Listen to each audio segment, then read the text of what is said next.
Hey guys, I am hopefully going to make this a really quick video. It's going to be talking about two books that one I've recently finished and one that I finished a while ago, but I forgot I didn't make a video on it. So this isn't going to be like, I'm going to tell you the whole entire story. I'm going to tell you little tidbits. I'm going to link like some trailers down below made for these two books. One of them is a book trailer made by the actual author. The other is a fan-made trailer just because the book is that amazing for the other book I'm going to talk about. But I just want to just come on here, give you some tidbits, and like I said, not really give the whole story because I'm a person that always tells all the spoilers, so I don't want to do that. So I'm just going to tell you just like little tidbits. Okay, so the first book is The Scorpio Races by Maggie Stiefvater. I've talked about this author before. I've read her whole entire Sugar trilogy. This is her latest book. I don't think she's come out with any books after this, but I could be wrong. But pretty much what you need to concern yourself with is Scorpio races, annual races where local townspeople, mainly men, until Puck shows up, race in Scorpio races, and pretty much they race on these creatures called water horses. And these creatures, yeah, they're creatures first of all. They're called horses, but they could be no different because these horses, if you anger them or whatever, they'll just stomp you to the ground and eat you. So yeah, and somebody thought it would be incredibly awesome to ride these dangerous creatures. But pretty much main characters, Strong Kendrick, he's important because he won the races when he was like uber young and survived and all that stuff. So it's like, ooh, respect to you because you're really young and you rode in these races, and two, your horse didn't kill you. So yay for living. And then Kate Connolly, aka Puck, as she's known around, she becomes the first girl to enter she's trying to save her house from being repossessed by like this really rich, cranky old guy.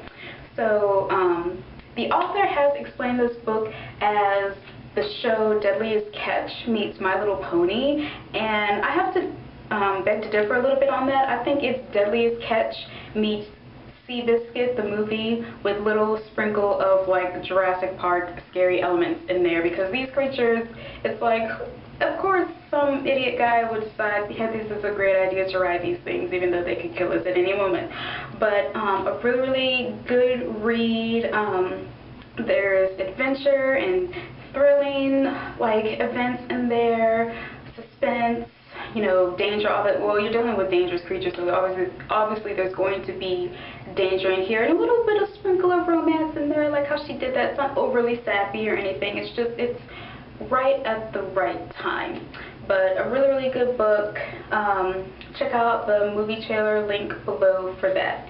Alright, the next book that I just finished is Unwind by Neil Shusterman. I know I'm probably pronouncing that totally incorrectly, but this is what it looks like.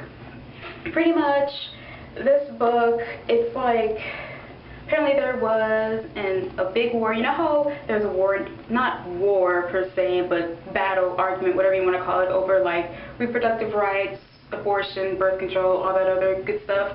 Well, this is a world where, say you couldn't abort your baby, but once they became like a teenager, 13 years old, if you can make it to 13, you can have them, what is it, retroactively aborted. But the thing is, they're not technically dead, because what they're doing is, it's like massive, crazy body donation with like abortion. Pretty much, your parents can sign you to be in Unwind, to be unwound, and they will take all of your body and give it to organ donors, or people you know who need it. No, probably said that wrong, but they take everything: limbs, organs, bones, spinal cord, your brain.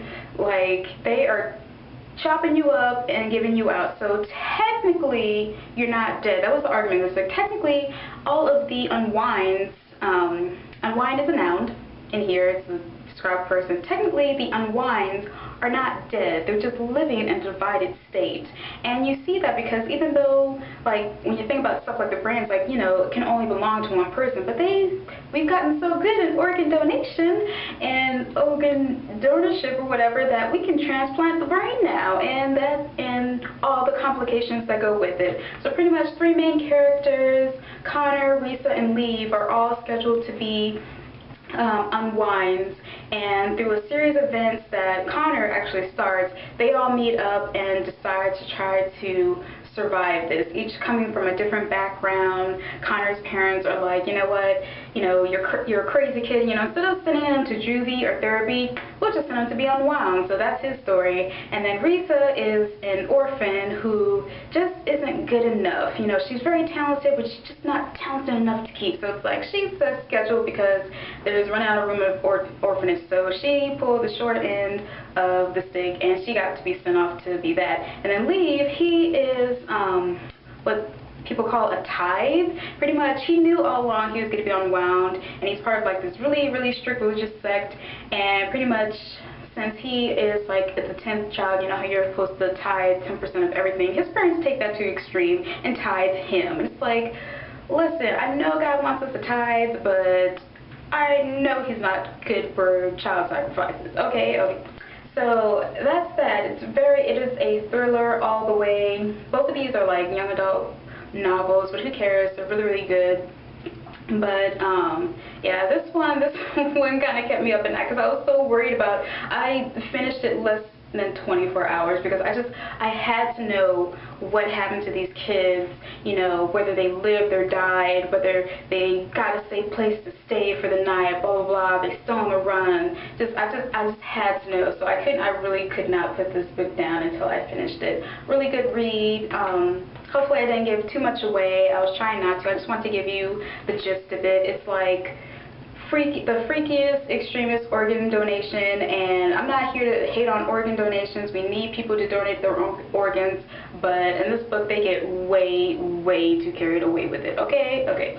So that's gonna be it. If you have any questions, leave them down below, and I'll link, you know, the 2 like movie trailers, fan-made videos, whatever, for these 2 books down below, so you can check those out because they will give you more ideas of what these books are like.